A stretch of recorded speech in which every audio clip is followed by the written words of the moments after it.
Hello, everybody. Welcome to another episode of Red Talks. Red Talks. Red Talks. Red Talks. This is episode 6. Yeah, 6. We're up to 6 now. Shit. 6 hours of my life I'll never get back. Oh. You might as well count it as an hour and a half or more, because we've had some long ones recently. Because we can't shut up. We can't shut our mouths. But we have a really interesting episode for you today. There's a lot that's been going on in the world of gaming. I mean, we'll get to that once we get to it, but how are you doing? What have you been up to? Working and collecting more shit. Yeah, you showed me some of the new stuff you got. What do you got? I went video game shopping yesterday, and, since we are kind of, not sponsored and kind of low-key podcast video game people, I don't get anything cheap or free, but I went to some of our favorite local chains, which if you're in the Charlotte, North Carolina area, there's Video Game World, and then there is G2K Gaming down in South Carolina. And I highly recommend both of them. But I've picked up a couple. They're not necessarily rare, but they're stuff that I'm looking for. And there's one I have a bone to pick with you, Video Game World. But Luigi's Mansion for GameCube. Woo! That's a good one. You got Really the Player's good. Choice box. Yep. Really great game. Got that. I picked up Sonic Triple Trouble on the Game Gear. And then, for one of my favorite systems, Space Wars. And the full, the Vectrex. These kind of things, when it comes to the Vectrex, you got to have the full box. Yeah. For those of you who don't know, the Vectrex is a system that came out in 1982 by a company called GCE, General Consumer Electronics, if I'm not mistaken. If not, boom, it'll be there. Boom. Yeah, I'm pretty sure that is what it is. But they are a vector-based, pretty much arcade simulator that has vector screens in them. They wound up being popular enough that Milton Bradley bought them. And then Bandai was the ones responsible for distributing them in Japan, if I'm not mistaken. Japan and maybe parts of Europe, but I may not be right on that. But it's a cool little system. It has a 9-inch screen on it. It's vector-based. And you play things pretty much like Asteroids and games like that. And you put overlays over the screens, and I'll kind of show you guys what they look like. And for you guys watching the video version, I will make sure to put some stuff here in the middle for you guys to take a look at what the graphics look like. Yeah. But definitely look up the Vectrex, and it's a cool system. It's a very cool system. Really cool system. Is really undervalued. It's one of these type of things. I would say get into it and start collecting, but they're already starting to skyrocket in price. Yeah. But these are the overlays. You put these over the screens, and the screens don't have color to them. Yeah, they're very like a translucent kind of blue, white, kind of color. Yeah, I mean, I like would normal say like screen color. Silver and black, or silver and white. Yeah, I mean, they're really bright. Otherwise, this is what gives you your graphics pretty much, as far as anything that resembles whatever the game you're playing. And so the reason I have a bone to pick. Ooh. So I am currently trying to get a complete set of Vectrex games. And this is the only set of games where I'm trying to get complete in box. And all the boxes I want to be in pretty good condition. I mean, that looks great in For itself. a 32-year-old piece of cardboard is really not bad. The thing that pisses me off, here's the bitching part. The thing that pisses me off is don't put your goddamn price stickers on the box to where it can rip the goddamn cardboard. Yep, that's a problem. Yeah. Like, don't fucking do it. It's irritating. You're gonna piss him off. Yeah, I mean, it pisses me off. Like, trying to peel that little sticker off. Like, put it in a little case. Like, it's not one of these things. I threw the sticker away, but I mean, it's not a cheap fucking game. It's not at all. And I mean, And, the boxes are not exactly heavy duty. No, themselves, they're thin cardboard. So, but I mean, that aside, that's okay. But I mean, it's a cool game. It's hard to find. I love Vectrex stuff. I'm glad they have it. I'm glad there's a place that I can get it locally. But please come up with another solution. It's irritating, especially for collectors. I mean, there are some people out there that don't give a shit. I do. Yeah, and I totally understand. Yeah. If I was collecting, especially the NES boxes, or the Super Nintendo boxes, or even the Nintendo 64 boxes, if I was hell bent on getting those games as far as in the box, like Yeah. complete, those, especially the NES boxes, they get tore up easily.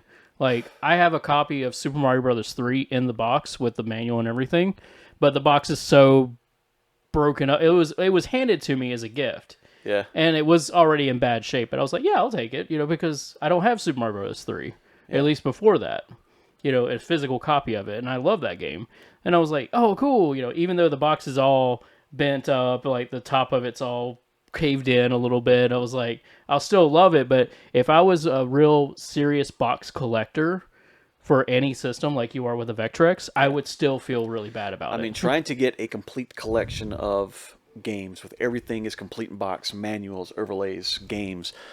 I mean, I'm trying to be careful. I mean, whenever I buy a system, if it's scratched up or broken in any way, I'm not going to get it. But that being said, I mean, I also went there a year or so ago and picked up a Nightmare on Elm Street complete in box for the NES.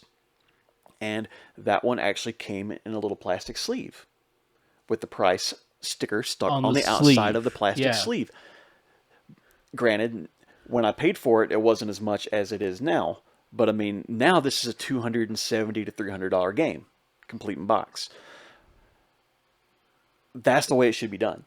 If you're going to have something that's kind of pricey, especially for games that are all 40 years old, 42 years old, be careful with it. This isn't a PS4 or PS5, where the games, after they're used, they're worth $20. Yeah. I mean, how often do you see a Vectrex? If you say in here every week, I'll punch you. I wasn't going to. I was going to try to take it serious here. Yeah. But yeah, I only see them like maybe like if I go 4 or 5 times out of a month, I probably see it maybe twice at the best. I'm disagreeing with you. I haven't seen a Vectrex for sale in probably a year. Well, the system, yeah, but the games I definitely have seen more of. The thing is, the reason you see more of them is because there's without the box. Well, there's one store, which is the place where I bought this one, that had a trade-in. This game has been sitting on the shelf for a year. And I was waiting till the price got down enough for me to buy it. Let's say it like this. Last year, the price was around $240. And it's way less than that now. Because the market's starting to cool. Finally. Yeah, things are starting to either settle into what they're supposed to be or drop down to where it's more affordable. Luigi's Mansion is still $75, but it's a very memorable game, and we're coming into the market now where people that were kids at the time that Luigi's Mansion came out, now they're the ones looking for it as far as to relive that memory. We're seeing them growing up. They're in college, Yeah. So that's why that stuff is being looked at and why the price is being... I'm just saying that. I think that's the way I'm laughing for a reason. So where I work in IT. Mm-hmm. We just hired a new employee about a month ago. And so we started talking, and he's 26, 27 years old. Right at the age to be a perfect little chap whenever the GameCube was established. And so we started talking about games, and he's not really into gaming much, but he was like, yeah, when I was little, I'm like, I played GameCube, and I'm like, man, this just makes me feel so old. But he was asking if I had anything that was, cartridge-based. He wanted some cartridge-based systems. And I'm like, well, I have some Ataris. Oh, that sounds great. I'm like, listen to what you're saying. I have some Ataris that I will sell you if you want that. He's like, okay. I'm like, okay, no. Go look up gameplay for what you're looking at. I'm like, you have to have a lot of imagination to play Atari games. I mean, that's true. You do. They're fun as shit. When you do. Yes. When you finally grasp what you're playing. But, I told him, I'm like, go look up some gameplay. I'm like, before you commit to buying this, look up some gameplay. Let me know in 3 or 4 days if you want it or not. I said, I'll get you an Atari, really good price, $2,600, 4 or 5 games and some controllers. I bet when he said $2,600, he first thought price, and he was like, "Oh, okay. No." I told him the price before all this. Okay. So I mean, making sure. And it was a very, very fair price. I'm not trying to gouge the dude. I mean, I work with him, but 2 or 3 days later, he's like, I saw the graphics. No, I don't want that. He probably thought you meant like, that you would sell him something similar to what Nintendo or He like. was thinking of a Nintendo Yeah, 64. what? No. That's how young this dude is. And he was like, well, I mean, I was thinking like GoldenEye game. I'm like, oh my God, dude. That's a few like, generations yeah, ahead I'm like, there. I'm like, man, that's way, way big difference. So it's just one of these things. It's kind of funny to see everyone that's 26, 27 years old, get in the place where they're starting to appreciate what they played when they were younger. Now, the things that we like when we played when we were younger, the Sega Genesis, the Super Nintendo, things like that, the NES a little more, that's what we love. We look back on with nostalgia. And we love it. I mean, that's what makes us feel like kids again. Like I'm playing the damn Sonic Triple Trouble, and this feels like Triple Trouble, and it makes me feel like, damn, this is a really cool Sonic game. For him, I mean, it was like an older sibling's Nintendo 64 they played when he was a kid, or a GameCube, or an Xbox. It's just we're starting to get those generational gaps, Like to say that this dude's 26 years old and I'm already 12 years older than he is. It's just, ooh. Yeah. I haven't had I guess I'm gonna call it the generational talk with someone like that, as far as someone that's really younger who's interested in those kind of games, as far as like NES, Super Nintendo, Sega Genesis, all that.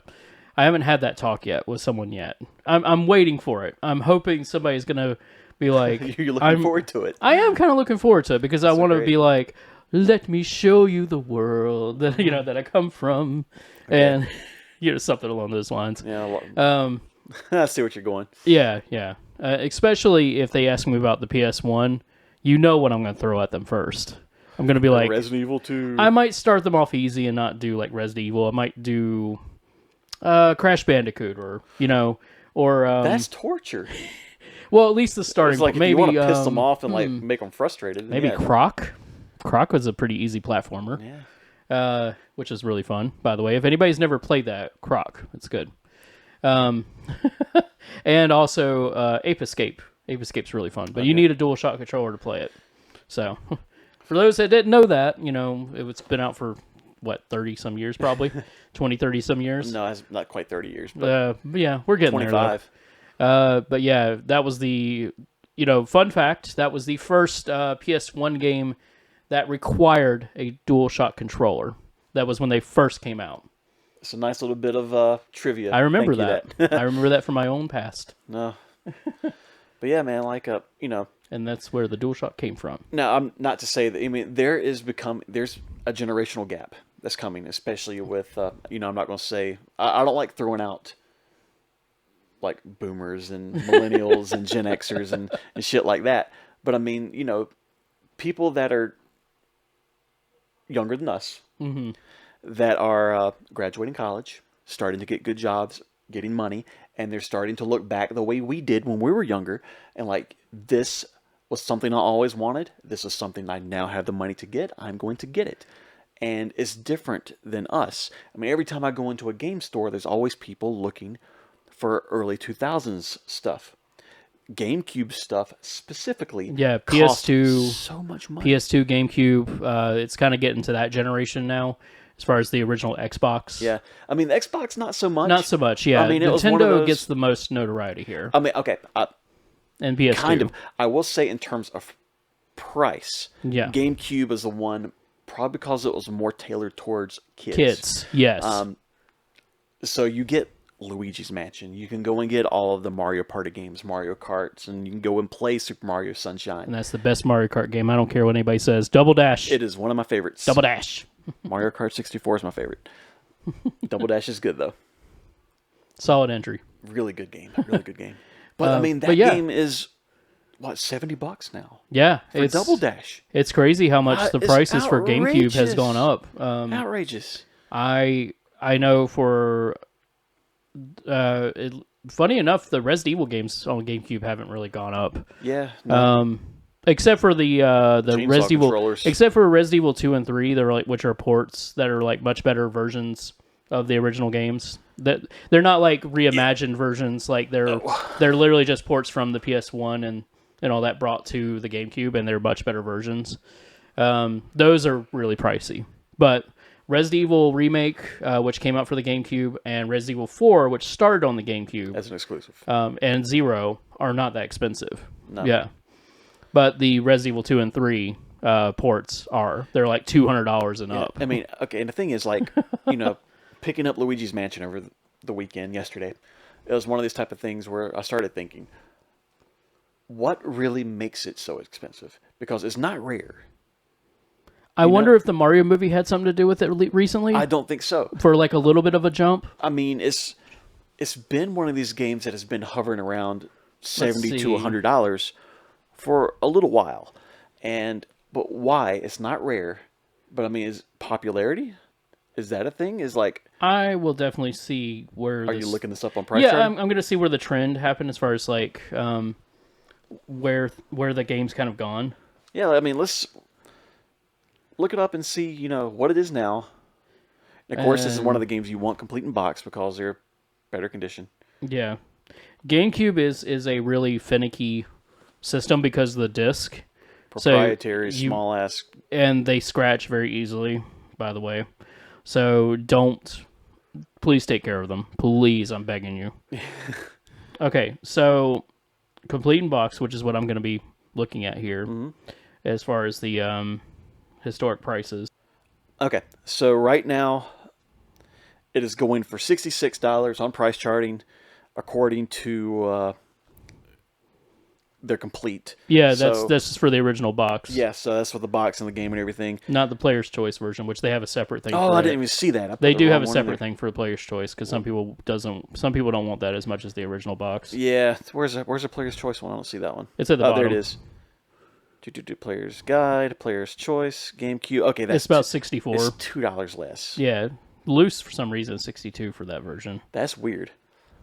Now, the only reason that a player's choice might be a little bit more than the original, because they made less of them. That or they put some kind of update to the game in general, like to the like into the software and stuff like that, as far as to fix maybe a problem that might have been in the original version. Okay, so we're looking at complete in box. There we go. Now it's coming up. Yeah, see, I found mine popped right up. You need a new phone, sir. I'm gonna look at the original Luigi's Mansion to see if there's any differences there. So it looks like... yeah, we got more here. This game has been hovering around, the $50 and up price since April 2021. Yeah. Because it looks like before that... $55 in April 2021. So it was below 50 in 2020, and then it keeps gradually kind of going down. But, I mean, everything took a really sharp turn upward. It's really going upward. The apocalypse. I think it's mainly just because as years pass, it continues to appreciate because people start hearing about it more and more that never got to play it, as far as or people who are curious about the older games, start hearing about how good it's one of the better GameCube games, and they get curious and want to play it. I think another big thing is you get people that are YouTubers.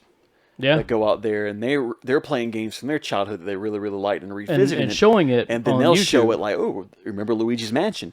And people will be like, fuck yes, I remember Luigi's Mansion. Or that's the introduction to the game, and they go out and buy it. Yeah, and they're like, it looks great. I mean, so I mean, in a way, we're all kind of buying into this, but I mean, it's a fun little world that it's a lot of nostalgia for everybody. But it's just kind of neat to see the generations kind of escalate as we go. I mean, because a lot of our friends, like my mom. I know I mentioned this in one of our previous ones. Like when I first played video games, my mom was an Atari person. I talked about her playing the Activision patches and all that stuff for Pitfall. Yeah. But I mean, you talk to her, and it's Atari.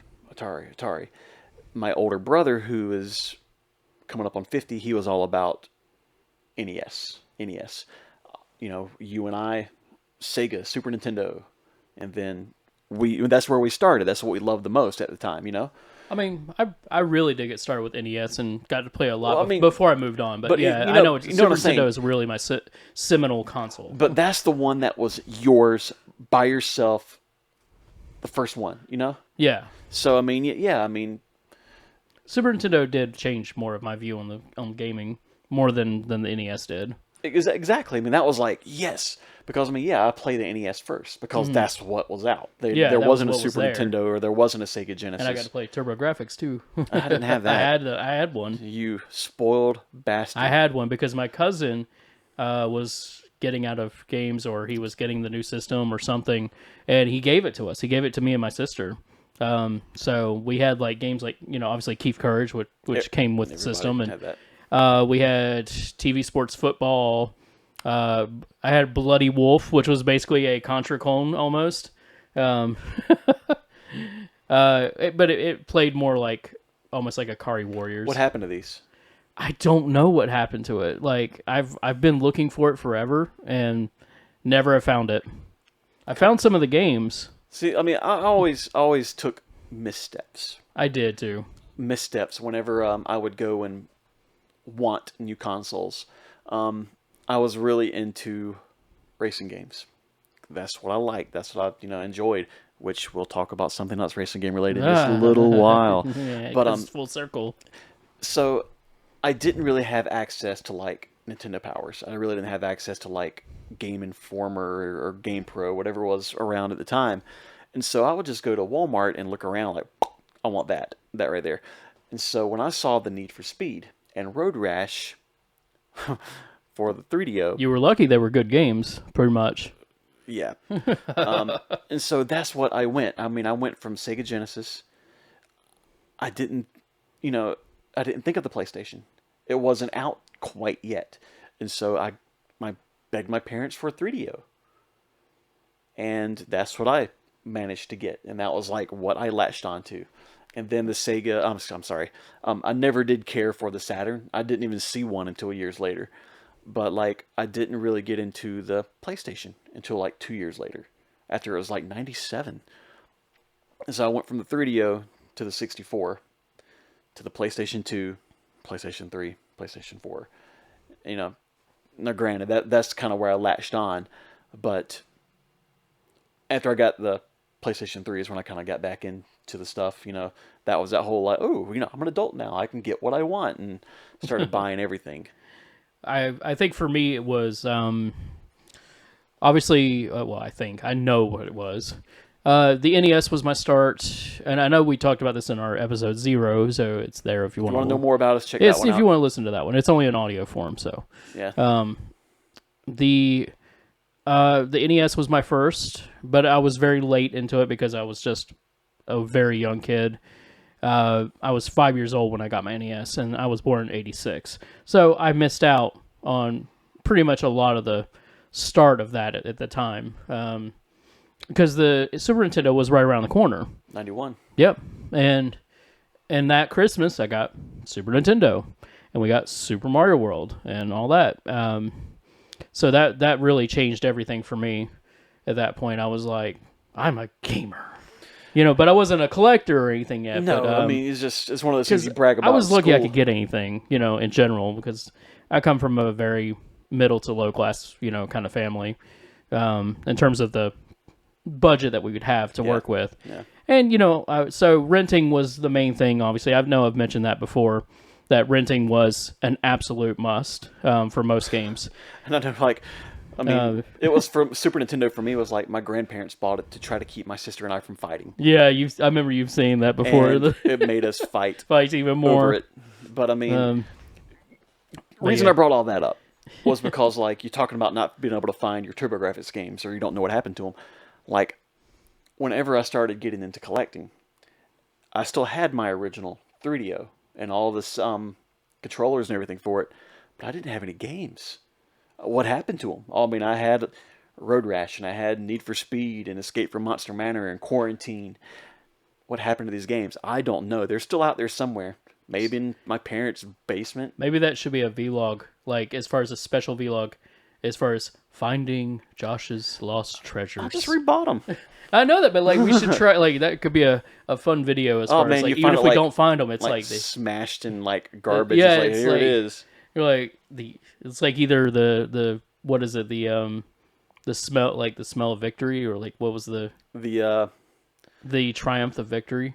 I don't know. And then the agony of defeat. Yeah, I know what you mean. That Monday Night Football thing that I never cared so, about. that could be the thing. Is like, will he have the agony of defeat, or will he triumph with victory, or something? You know, and that could be a fun thing. It's like you go searching around in your like the fucking Alamogordo, searching around parents' houses and stuff. You know? Yeah, like the Alamogordo landfill for trying to find Al Capone's vault. No, it'd be like the ET. Oh, the ET landfill. Yeah, it'd be like that. Like, here's my game. But yeah. But in other news.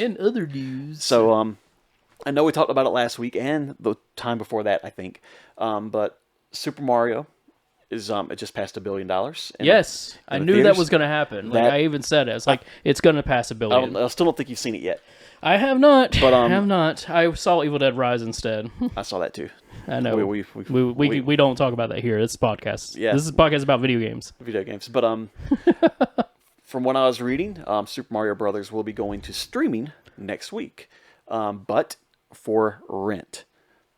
So you can rent it on like Prime, things like that. I'll rent it. Prime all right. YouTube. It's very, very good. I highly recommend everyone out there to go watch it in 3D. Yeah, I would. And that's what's funny is that my friend took her son to go see the movie in 3D because of your review here on the podcast. Good job. Good job. I mean, I'm glad at least someone's taken my advice. Okay. Otherwise, so we're talking about video game movies. Yeah. Well, but first, before we go into that part of it, what have you been playing? Have you been playing anything? No. I figured that would be part of our small talk here. You know. What am I talking about? I, however, have been going back, and because I never have finished it, I finished the first game.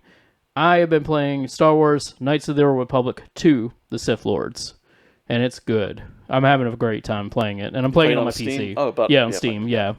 Because it originally came out on the original Xbox, and is that the one you were showing where they did the mod to it and it made you want to go back and play it? And well, no, that was Outcast, as far as Jedi Outcast, and that's something I'll get into in the news as far as more Star Wars stuff that's going on. But yeah, let's go ahead and get into it. I know you're anxious to get started on that. The news right now. The news. So, Mario Brothers is doing great, coming to steaming, and so steaming. They're steaming. Streaming. Jesus sorry, Christ! I'm sorry, I caught that, and I just couldn't. I didn't. So a lot of other studios. I'm not going to say they're like riding the coattails of this because they had to be in production a while, but there are a lot of other studios just kind of serendipitously planning to put out stuff. I agree with this. It's the way things kind of work out. Like back in like 97, 98, there was Armageddon and Deep Impact. There was Volcano and Dante's Peak. Yep. It's just kind of the way it works. You mean, you know exactly what I'm talking about. I know exactly what you're talking about. I mean, just look at like what else is like. I mean, obviously a lot of this happens in horror a lot too. As far as Friday the 13th inspired a lot of stuff like Sleepaway Camp and the Burning and all this other movies that were similar in summer camp style slashers and. Well, yeah, but I mean, it's just one of these type of things. It's kind of funny. Like right now, all of these video game things are kind of coming out, and honestly, I will go back and I'll die on this hill. I think a lot of it has to do with Sonic and Sonic 2 because they were really good and successful, very successful, and it reunited like especially like my nieces and nephews fucking love Sonic. I love Sonic. I mean, look at that shit right here. Like a weather person, I don't know how to do it. Yeah, look at that with the light. You can see his face up there. Yeah, his face is kind of hiding in there. Sonic was one of the reasons I wanted the Sega. But I mean, I think a lot of people latching onto that, and a lot of the video game makers are like, okay, we can make money. Let's sell the rights to some of our biggest properties. So, going to Mortal Kombat. Mortal Kombat came out in what, 2021? Is that right? I want to say it was 2020, to be honest. Let me look this up real quick, so I don't have to actually edit it in. Yeah, Mortal Kombat. I wish I had like a freaking Alexa or Siri in here and just like, hey. Yeah, 2021. Okay, Mortal Kombat came in 2021. It was put out on HBO. Yeah, in And theaters and HBO Max. And I'm not going to go into a review of it. It's been out long enough. you know how I feel about it. Blah blah blah. They never had the tournament. Blah blah blah. But I mean, there was some cool shit about it. There was at least a cool I few remember moments here and there. Then we're saying if they make a series, if they make a sequel, it will make the first one better because they can get onto other things. There were a couple characters that we were like, this is stupid, but that's not here nor there. So there's someone that we are kind of interested that is in talks to play Johnny Cage in the upcoming Mortal Kombat 2 movie. And drum roll. Carl Urban. Carl Urban Is Johnny Hell Cage. yeah. From, I love this idea. He, for those of you who don't know who he is, he plays Butcher in The Boys. Yep. He's Bones in the Star Trek J.J. Abrams movies. I forgot his character's name in the Marvel shit because I don't really watch Marvel shit. Oh God. I know he was in, was it Ragnarok? Yeah. He was Scourge. Yep. Yes. He did not make it past Ragnarok. Sorry. Okay, so he's in Ragnarok. Spoiler. There he goes. He's there in that. But it's freaking love. He was great in that movie. So. Carl Urban is great. And he was Vako in Chronicles of Riddick and the Riddick movie. You're all up on that mic. Yeah, sorry. I just think it's not picking me up as well as yours does. Maybe. I don't know. But anyway, so I mean, that's exciting. And I'm kind of used to his abrasive, everything's a cuss word from The Boys.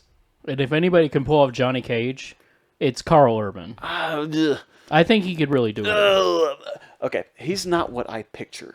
He's not what I pictured, no. But if he was like a washed-up actor, like down on his luck, because I mean that's kind of the story of Johnny Cage. Yeah, is but that everybody doesn't believe him. But that's the thing. I mean, yes, that's the story, but they've already fucked up a lot of the original OG story from Mortal Kombat.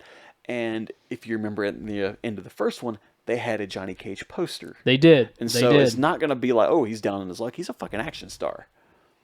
Which is good. He, I mean, I could understand, like, because, I mean, even Steven Seagal still works, okay? And that guy's fucked up. Let's put that out there, okay? So the action stars never really stopped working, except for, like, the old ones, like Schwarzenegger. They don't ever stop. It's just that they don't make anything huge anymore. They make, B-movie, straight to DVD, direct, streaming stuff that, maybe gets them, obviously they've been paid in advance to be in the movie because of their name and that's what's going to sell. Yeah. And they get international rights and stuff like that and blah, blah, blah.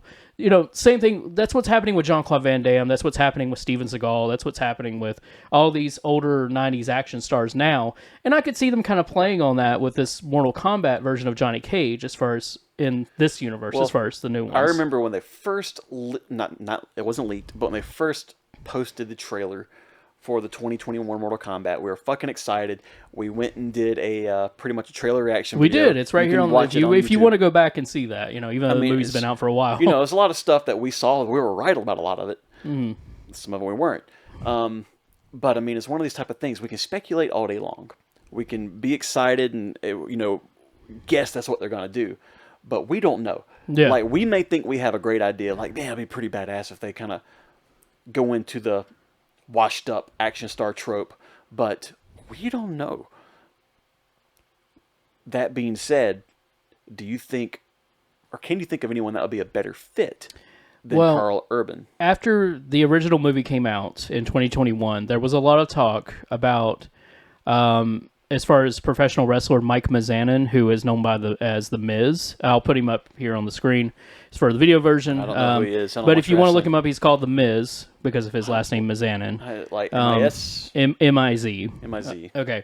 And he does have the kind of look that would work for a younger Johnny Cage that's like cocky and arrogant because he plays that as his wrestling character. And I'll show him a quick picture of him. No, I mean, okay. So you get an idea. Yeah, no, that would be...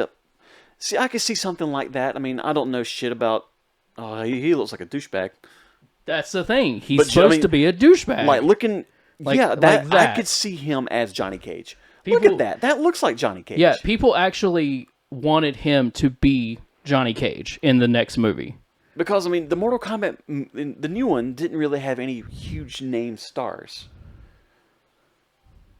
Yeah, because I mean, he's got the look, he's got the athletic fit, and he actually wanted the role because he actually Who wouldn't want to play Johnny Cage? Well, the thing is, when people start saying, "Hey, we want Mike Mizanin, as Johnny Cage," he actually responded like, fuck yeah, I'll and play Johnny he's like, Cage. "Yeah, I'm ready. Just give me the call." Okay, so yeah, he has the look. He has that cocky smirk attitude. I mean, he has that Tom Brady, you want to punch you in the face smile. I mean, look at that. Like, I mean, doesn't that make you want to punch him in the face? That doesn't. But I mean, the picture right there, Where? the Rotten Tomatoes one, up, over one to the left, that one, that's a punchable face.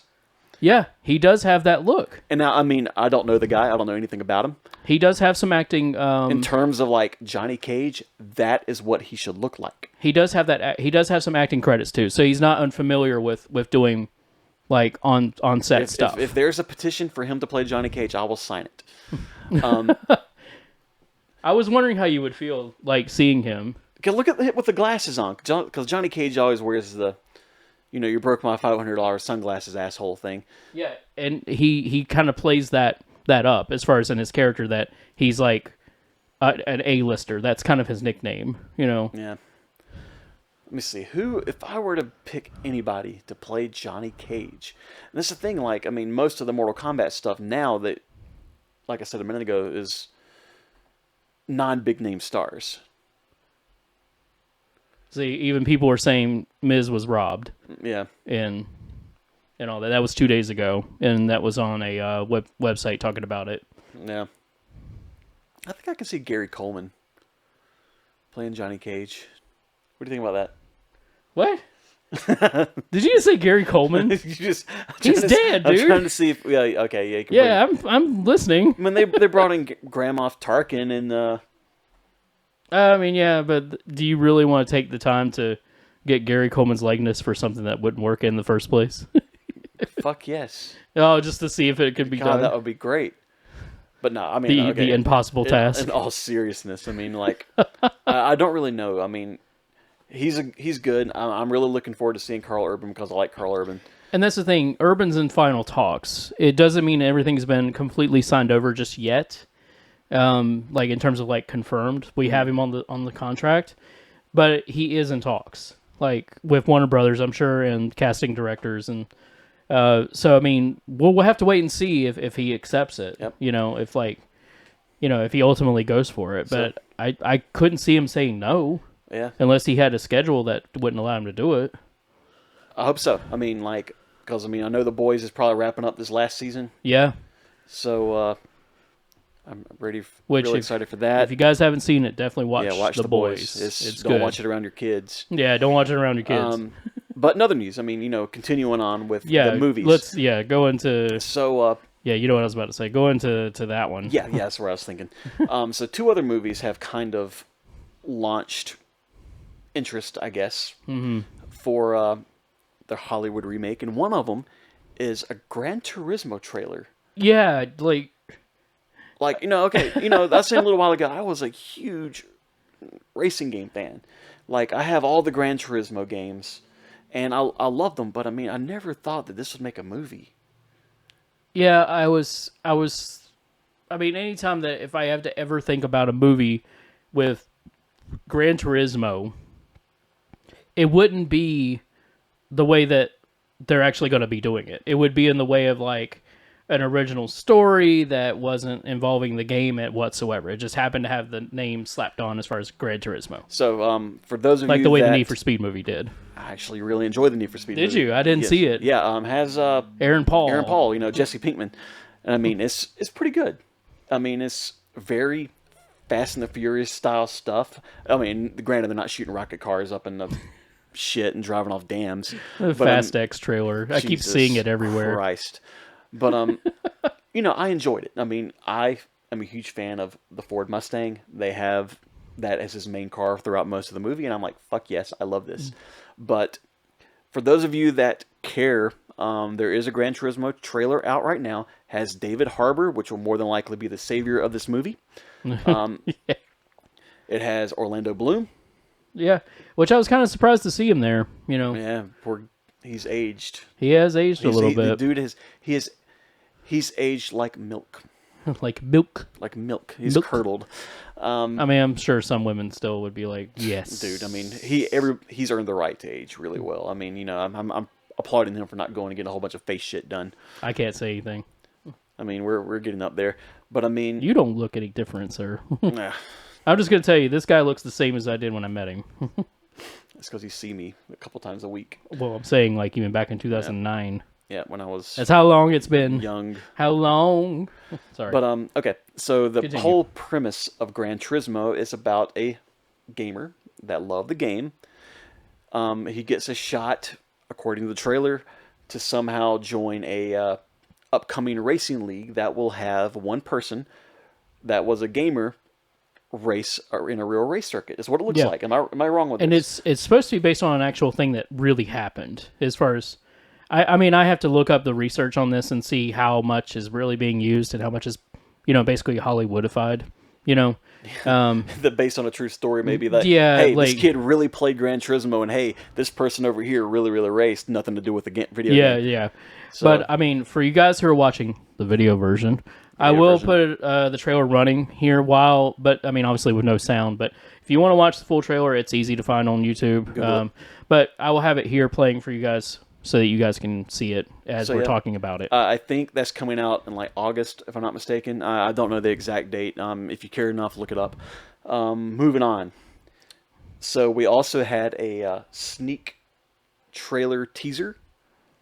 Oh yeah, Yeah, I don't see that on I said in other possible video game movies. I guess it's going to be counting in that. This is a. It looks like on Peacock. This is going to be a series. Yeah, I don't know if it's a mini series or if it's supposed to be a long running show.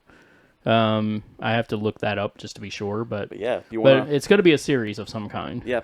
But I'll look it up while you talk. Okay, so we are getting. You want to say it? A Twisted Metal series. Twisted Metal. This is something that I didn't know we needed as well, because it looks a lot like the old Death Race movies. And I mean, I know Death Race is technically a remake with what's the dude's name? Jason Statham, because the original had David Carradine. Yeah. But I mean, it looks like that. But we have Anthony Mackie playing in Twisted Metal. As John Doe. Okay, I know you were big into Twisted Metal. Yes. Very much so, and I still have a lot of those games. Was John Doe a character or Nope. someone? Okay. Fucking None. hell. Nothing. Nope. Nada. The only thing that is like on here as far as an actual character in the game is Sweet Tooth. That's it. Sweet Tooth. It's like a 30-second trailer right here if you want to see it. So we have Will Arnett. Will Arnett's doing the voice of Sweet Tooth, while Samoa Joe, the wrestler, is the body of the character. He's playing the physical parts. Will Arnett. Samoa Joe is a wrestler, by the way. So, Yeah. and that's him. He looks like a big man. He's a That big would man. Beat your He's ass. big, and yes, he will.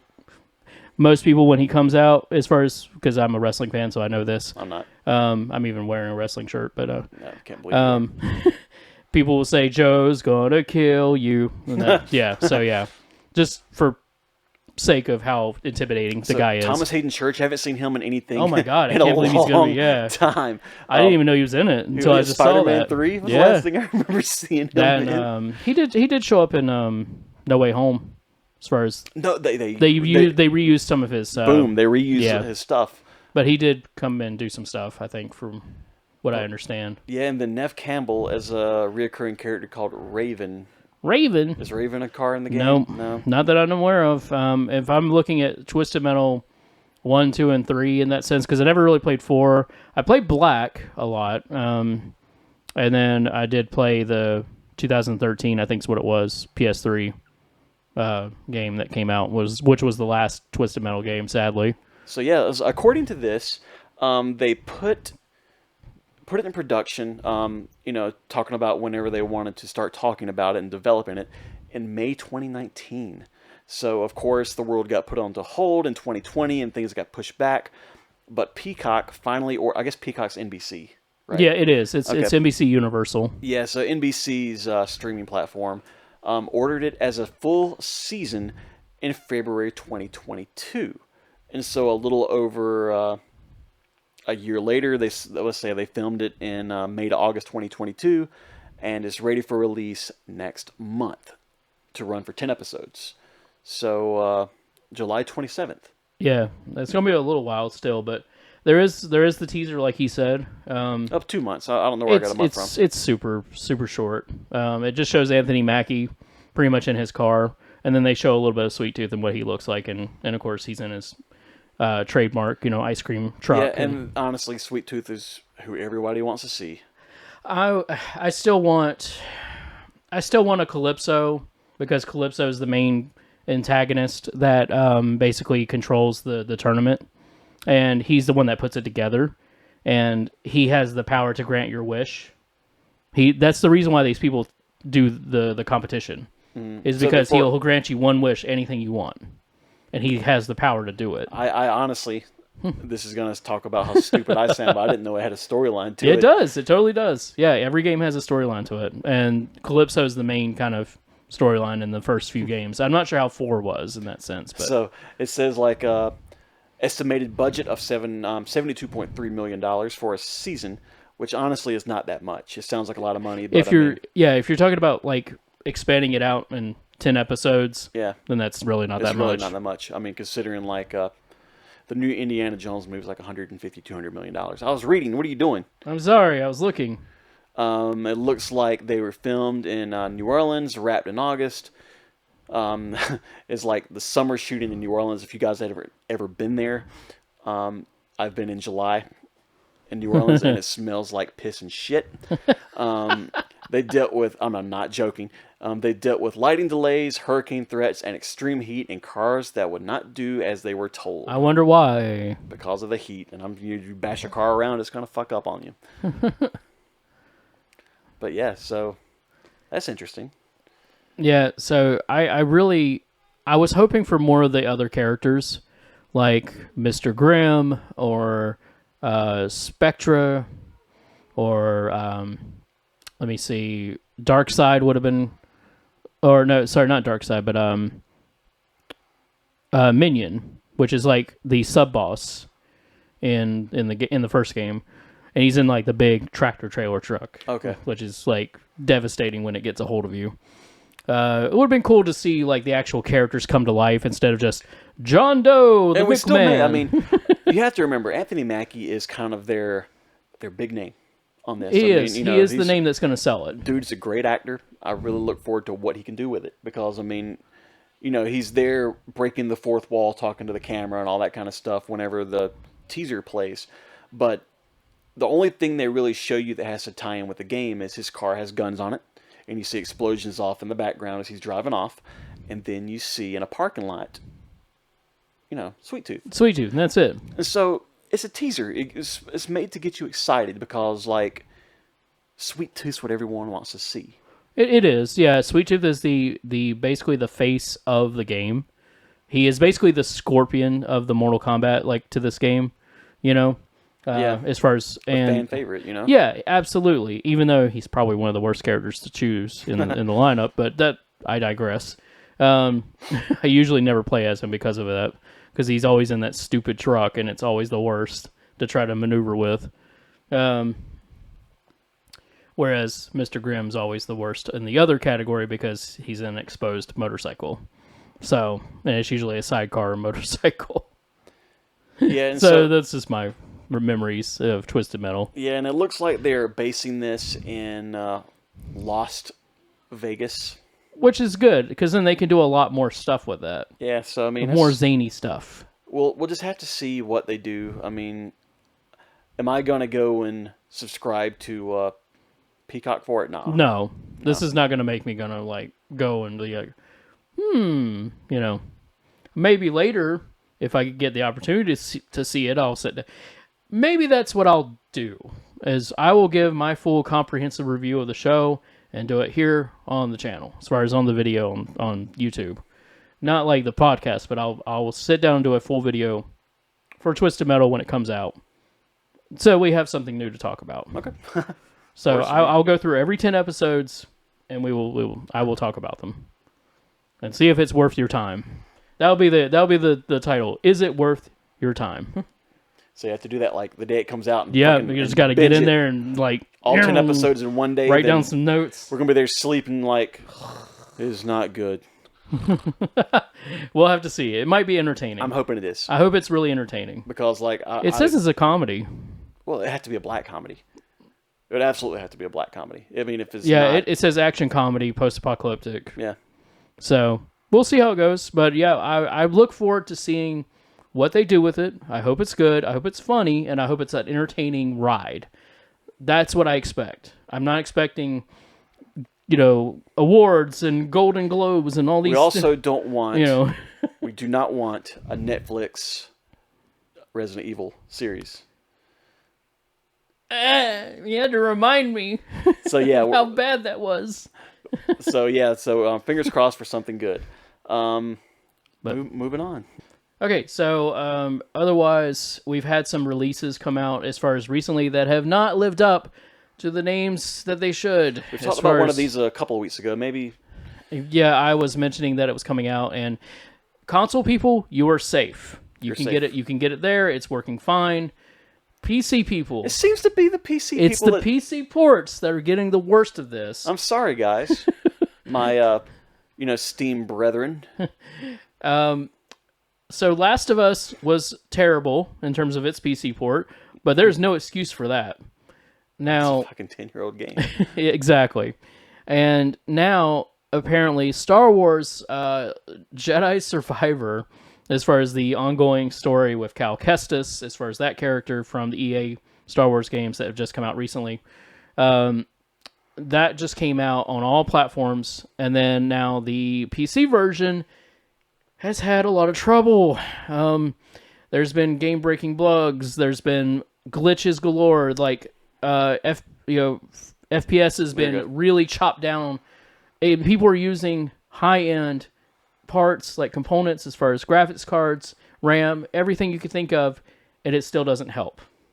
Apparently, EA has done some patches also with this because they had to jump in and fix this as quickly as possible, and they did some patches that fixed some of these issues, like major patches, and now people's pre-order bonuses are disappearing because of it. So, I mean, this is like, this goes back into it. I mean, we'll continue talking about, how people are just like in a hurry to get these games out. And all this kind of this shit. is definitely rushed. This is a problem. I mean, this is one of these type of things that, I think the biggest one I really remember seeing where it was not ready to put out and everyone was hyped up was Cyberpunk. Oh yeah. I mean, but it was bad across the board. Fucking game-breaking shit. Every console, every on PC was broken, and thankfully the console versions for Jedi Survivor are working just fine apparently. But PC, we're getting shit on really hard on this one, and and I feel for you guys who have spent thousands of dollars on your rigs, as far as to get them up and running, and then you can't play the newest AAA title. Like, I mean, like, and the game's $60. Developers, stop putting out shit before it's done. I mean, that's what it all comes down to. They're in a hurry. Like, everyone's focusing on consoles because there is more money to be made. You can go to a store and have your parents pick you up a game. There's people that spend money on consoles because these games are out. But PCs kind of getting the shit end of the stick because it's just downloadable on Steam. There you go. We'll fix it later. Yeah, and there's no physicalness to it. It's just. But speaking of bad games that have just come out, I had to kind of get him up to speed a little bit just to so he could see what was going on. Redfall. Which has come out from Arcane Studios, who did Dishonored, Deathloop, and Prey, which are really decent games. It's come out to extremely negative reviews. It's got glitches galore. It's just it's just terrible. Yeah, okay? this game is $70. $70 for the standard. That's standard edition. If you happen to get, they have another name for it. It's like the bitten edition. Now apparently What's this it is called? only for Xbox and for PC. Yep. It's not available on The the Bite PS5. Back edition. Bite Back edition. Yeah, $99.99. What is it? Let's see what's in the Bite Back edition. I'm curious now. What are they offering that could adjust, like, that could It's not even giving me the option to look at different options for what they have. But probably at the bottom. But yeah, the Bite Back edition is $100. And what do you get? You get digital skins or something stupid? You get the base game. You get Hero Pass with 2 future heroes, laser beam multi-weapon skin, tactical knife stake weapon attachment, Northern Expedition Defender outfit. Defender? Is that a word? It literally says that, Defender. Eyes in the Dark Jacob outfit, War Clothes Layla outfit, Engineer Volunteer Remy outfit. So yeah. Now, just to put this in perspective here, they did put up the specs on this, and I'm voting that this is going to ask for you to put a lot into it. Yeah, you even need, like, for recommended specs, they want an RTX 2080, which I have a 2060 in this, so I'm not even have, like, what they recommend for that. Yeah. And it's 16 gigs of RAM, so I have that covered at least. I have 32. Yeah. So yeah, all this for this crazy amount of money, and it's not good, guys. Let's read it like this. Like, it's not the good. reviews are mostly negative. Yep. And this is on Steam. I'm going to read the most. Yeah, I'm going to read the most helpful. I'm just going to read the first 2 sentences from the most the most helpful review that is on here. The title, not recommended. I am so sad I gave this a chance. I really love Dishonored and Prey, so I thought this would be another banger from Arcane, but I was so wrong. The game is so broken and so awful. But I mean, if you guys want to look up what's going on, look up on YouTube as well. I mean, there's game-breaking crashes. It locks up. The story itself is bland, mundane. The AI just kind of stands there and looks at you. Yeah, we saw somewhere where the guy was, like, literally punching the vampire in the dick. Like, and they were just doing nothing. Just standing there. Like, if I were to punch you in the dick right now, I'm sure you wouldn't just stand there. I wouldn't just stand there. Exactly right. So it's just one of these type of things crazy. where, like, it's just not... It's another game that was hyped up and just not good. Yeah. So this is one of those things where the expectation of this was very high because of how good Arcane has been in the past with their works, and this is published by Bethesda, so this is under their umbrella too.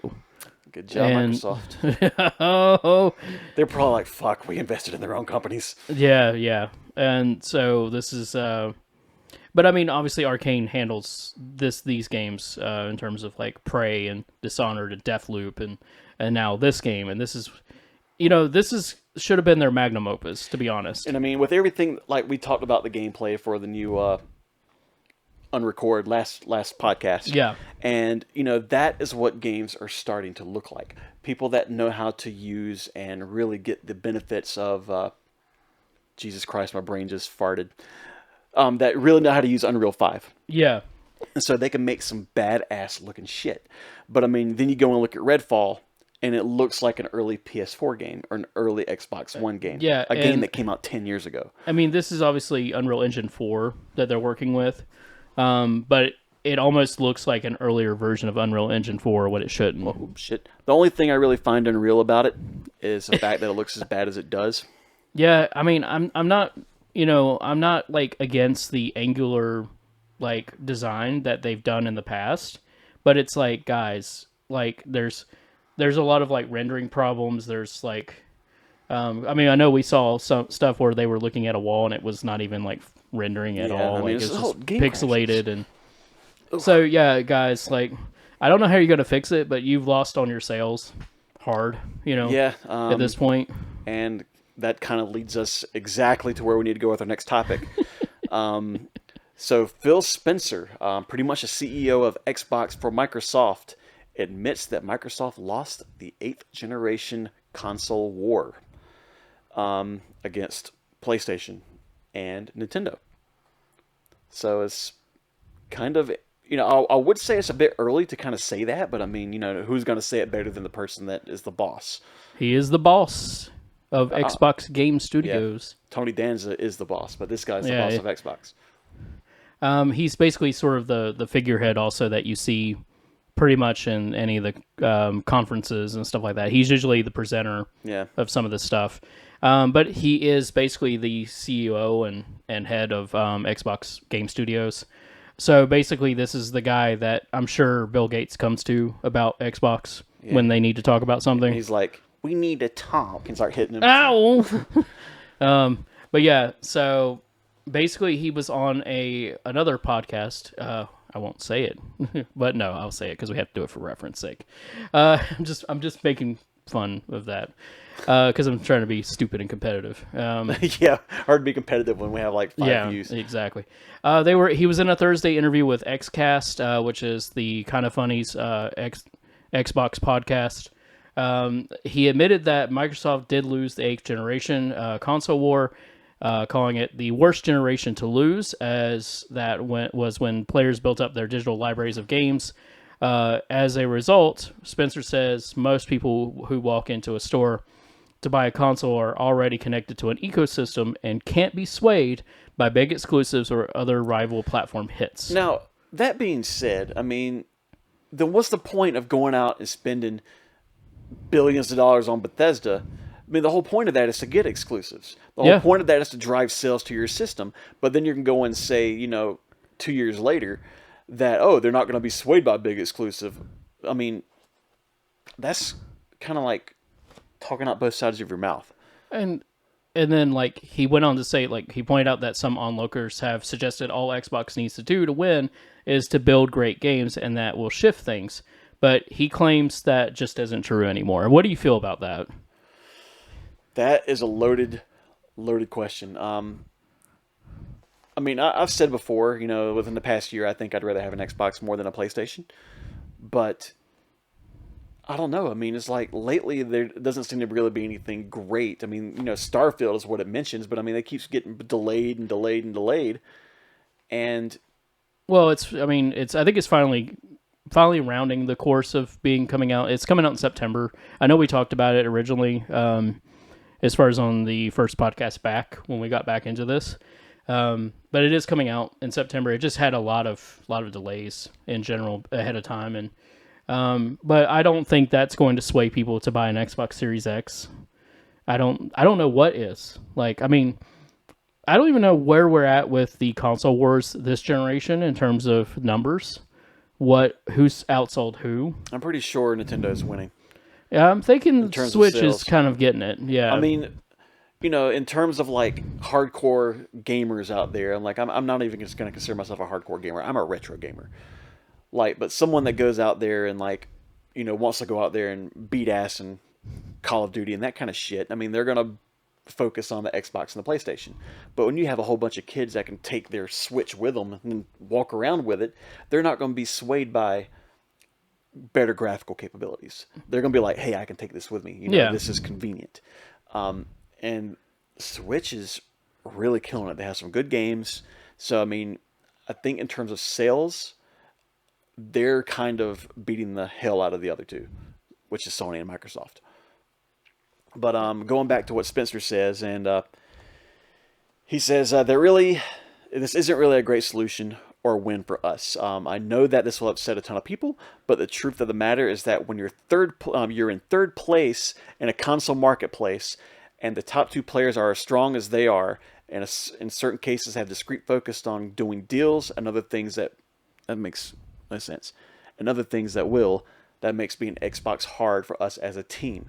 And so he's pretty much saying that them cutting deals is one of the things that I don't understand what he's saying. I think the thing is, like, cut out what I said there if that doesn't make any sense. I mean, you're reading it verbatim as far as what it is, what he said. Yeah, I'm trying to. But like, I'm having a hard time understanding what he's going with this. But the thing is, like, when it comes to cutting deals, Xbox is the one that's been cutting the most deals. They've got Bethesda now.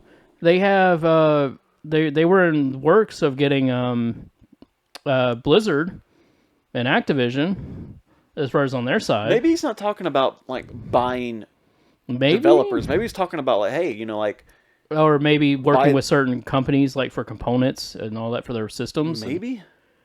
I mean, I'd have to do a little their bit. games for a cheaper price. So if anybody knows what exactly he's referring to, please put it in the comment below as far as on our YouTube channel, as far as if you're watching us on the video version. Yeah, and I guess let us know. Close this little part out is like, he says there is no world where Starfield is an 11 out of 10 and people will start selling their PS5s. That is not going to happen. He doesn't know that. Well, I mean, the thing is, like, it could be one of those like lightning in a bottle moments where the game is so incredible that everybody wants to try it. Okay. I think what it is like already at this point, people have already made their minds up. Like they've either already purchased a PS5 or they've already purchased an Xbox. And like, there are very few people out there that have not gotten either, ourselves excluded. But I mean, like, this game could be something that tips the scales for me to want to buy it. If the game is that good and the reviews are that great, then yeah, I may want to go get an Xbox over a PS5. So, but I think he's referring to everyone else that already has the stuff. Yeah. Yeah, I mean, because you remember how it was. I mean, were you going to go and sell your Super Nintendo for a Sega? No. I mean, back then it just wasn't feasible as far as with my family, but that's... But I mean, it's the same. But there were hardcore hardcore people. But no one would do that then. No one would do that now. There was a lot more hardcore people like that stood either with Nintendo or stood with Sega. I mean, the console wars are alive and well. The players have changed. I mean, Nintendo's still up there beating everyone else's ass. But I mean, it's not even a fight for Nintendo. They're just they're kind of like the Emperor on Gladiator, just doing this number here. They're watching Sega and Microsoft beat up on each other. So, I mean, we'll just have to wait and see how Starfield gets reacted, when it comes out. But I mean, I'm sorry, but this is something that where Phil Spencer really shouldn't have been so open about this. Yeah. And because he's trying to keep up the image that Xbox is doing everything they possibly can, to be the best in the console market. And I think he took a misstep here. Yeah. And started doubting his own company. Yeah. I'm going to read this little bit from Kotaku, then we can change. Yeah, go ahead. It's kind of a neat little statement that I 1.5% agree with. It's the person that wrote this. I'll have to get their name. But it's like, now, I'm not entirely on board with this, as I think people will buy new consoles to play great games, and I think Nintendo has shown that even if you release underpowered consoles that don't support modern features, all that really matters is your games. That's going, against what he was saying earlier, what Phil Spencer was saying. Yeah. Like, if you put out good fucking games, if you make people want your shit, they'll buy it. I mean, he even said at the end there, as far as the person who wrote the article, Nintendo's Wii U was such a huge flop, but yet the company super bounced back with the Switch. And they did. I mean, they totally did. If you really think about it, I mean, like, if you look at a Wii U, the Switch is the next step up from that. Because, I mean, you have the Wii, which is pretty much introduced the really crazy motion controls, Bluetooth motion controls, and then the Wii U, the handheld that you can also do a motion control Joy-Con thing. They're not Joy-Cons, but you know what I'm talking about. Yeah, you can actually use it as a motion control. With the screen, yeah, and so that's cool. What would you do next? Combine the two. You get a Switch.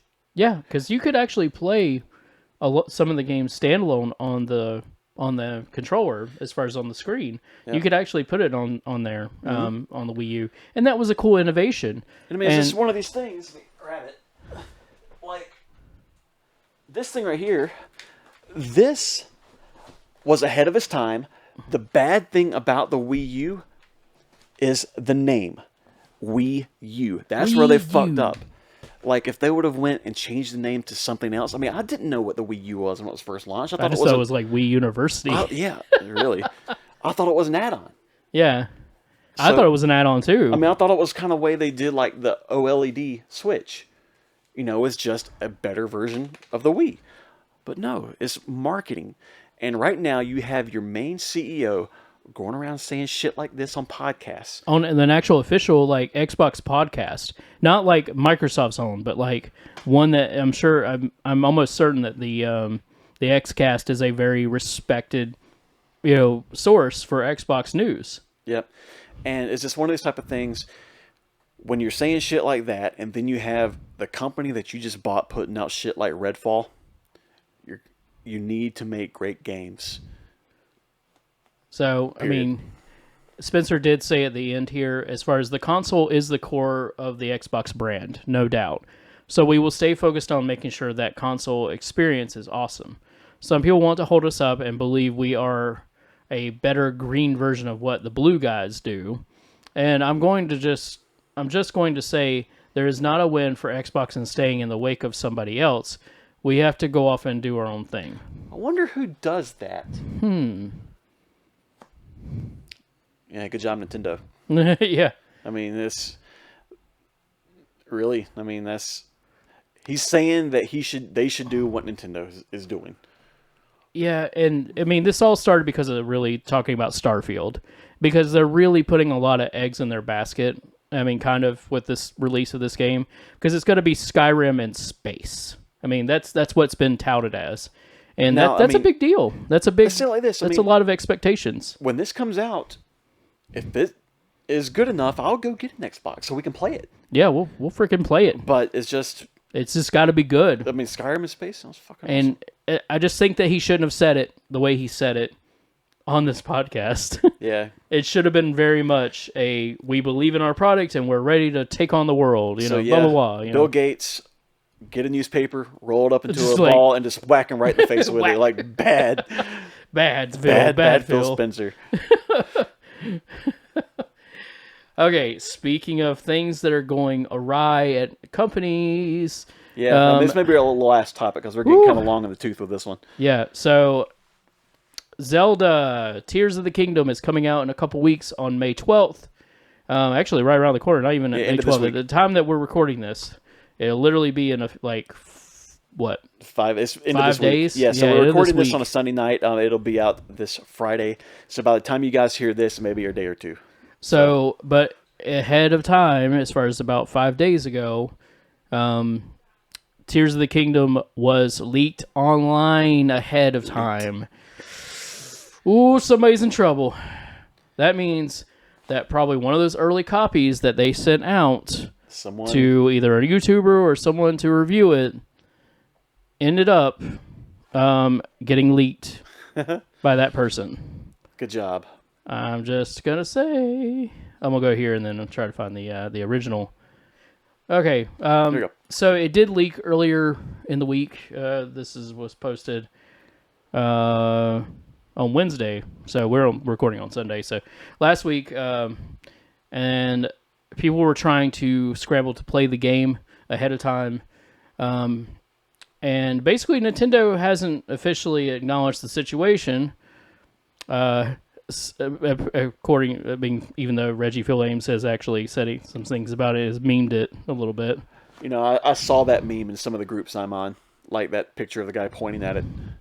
I'm trying to find the original article. Hold on. There we go. Now I can edit myself back in. Yay.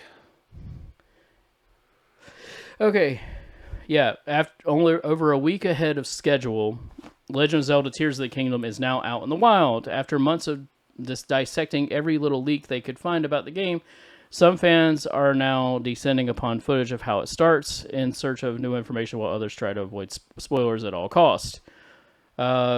Physical copies that appear to have been sold ahead of the game's May 12 release date began making the rounds over the weekend. So basically, if you work in a GameStop or something like that, of course you get the games ahead of time. Yep. Someone got that shit out. Yep. Yeah, if someone opened the boxes, like, hell yeah. With some of them popping up on reseller shops for hundreds of dollars, it wasn't long before the files were dumped online, and some players raced to pirate it and began playing ahead of release, even going so far as to try to stream it on Twitch before being suspended. Others have descended on various Discord servers just to catch a glimpse of leaked footage from the pirated copies in hope of learning more about the biggest Switch game of 2023. Man, people are so ruthless. My God. That is so funny. How are you so dumb to stream it on Twitch, knowing that they're watching and they're like, and they could report you easily to Nintendo of America or wherever you streamed it at. And like, Nintendo will sue the fuck out of it. Oh my God, they'll come after you hard. They're like a SWAT team in themselves. They should have their own like army because they're that ruthless sometimes. You went against Nintendo of all people. Man, they'll bust up in your house like the... especially for a first-party game. Like the Holy shit. Like the werewolves in American Werewolf in Yeah, London with the Uzis. yeah. That's the way Nintendo is going to show up in your house. Oh my God, I should somehow make something fun. Yeah, with Nintendo across their... You know. We should seriously do that. Oh God. Okay, so... yeah.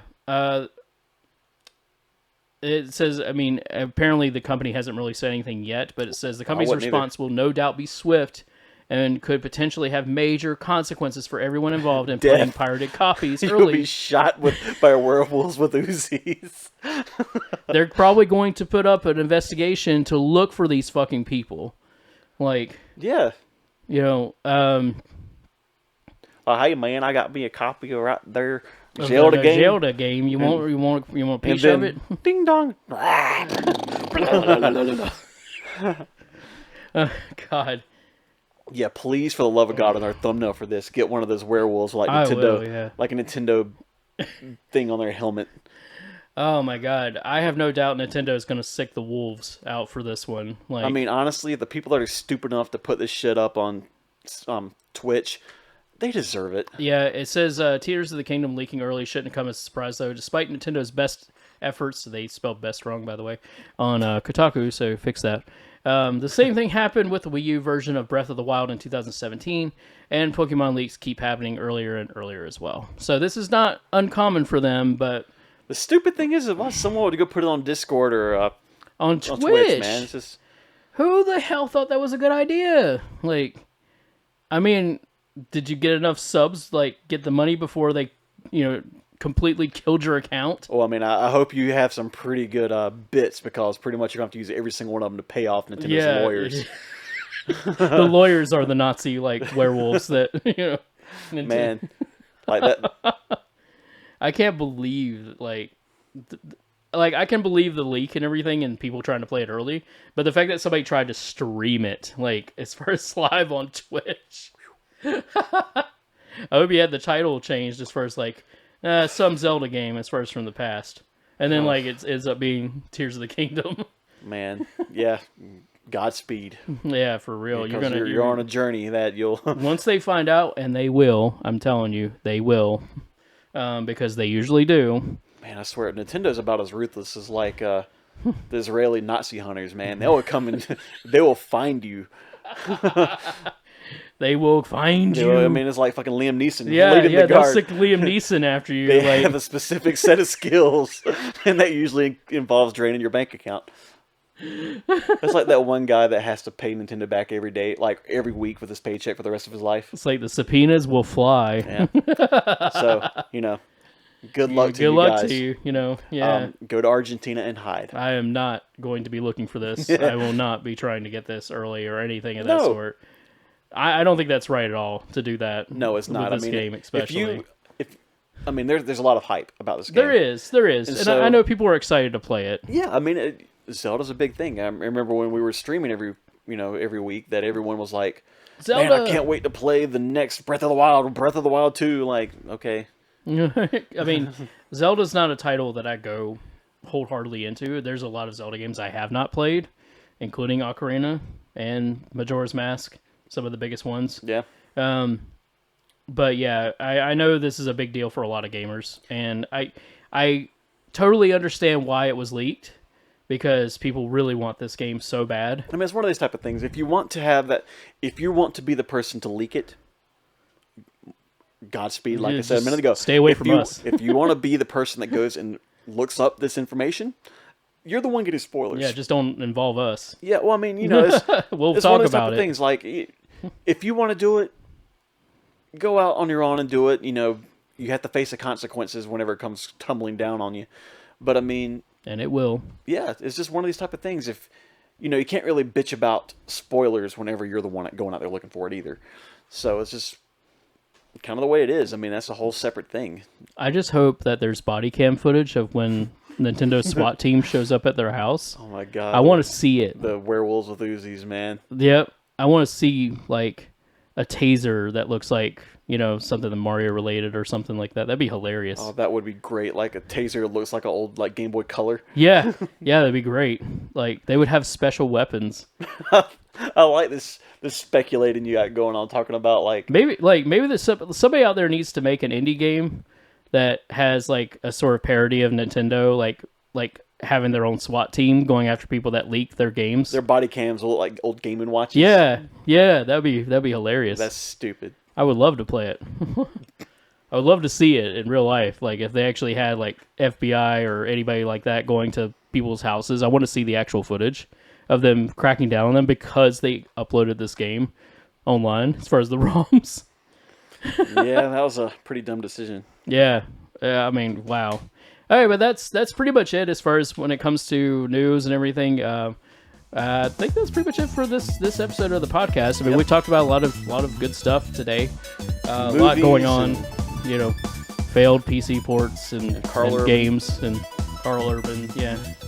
But yeah, we'll definitely see you guys in a couple weeks if you have not yet. Obviously, like and subscribe on the YouTube channel as far as look up Retro Engine Duo on YouTube.